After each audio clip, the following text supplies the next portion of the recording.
Hello everyone, তোমাদের সাথে আমি শেয়ার করছি আজকে আম পোড়ার শরবত।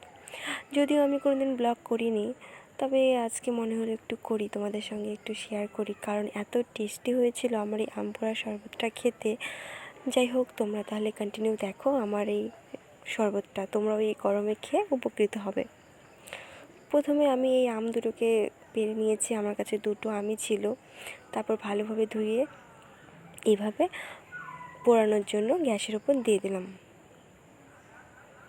তারপর এটাকে কিছুক্ষণ পুড়িয়ে নিলাম, একটু নরম নরম হওয়া অবধি, যেন সেটা মিক্সিতে খুব ভালোভাবে গলে যায়।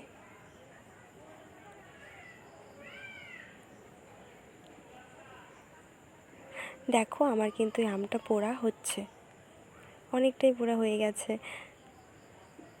দেখো, পুরো ঝলসে গেছে আমার আমটা।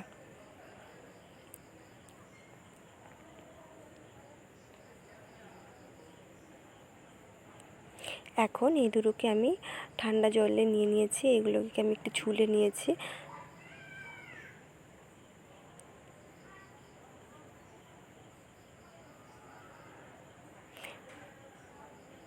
তারপর আমি এই মিক্সি জারে দিয়ে দিয়েছি, আমি কেটে কেটেই দিয়েছি। তারপর এখানে দিয়েছি একটু চিনি, একটু স্বাদ মতো লবণ, আর ভাবলাম একটু দুধ দিই, দেখি কেমন হয়।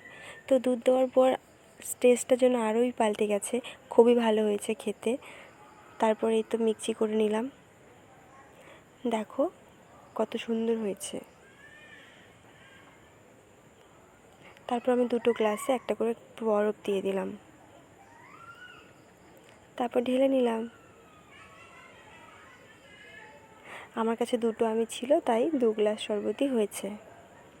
দেখো কত সুন্দর হয়েছে, আর এটার ঘনত্বটাও খুব সুন্দর হয়েছে। তারপর আমি তো ফিদা, আমার শরবতকে আমি ভাবতেই পারিনি এত টেস্ট হবে, এত টেস্ট হবে। তোমরা একবার ট্রাই করো, বুঝতে পারবে কীরকম টেস্ট।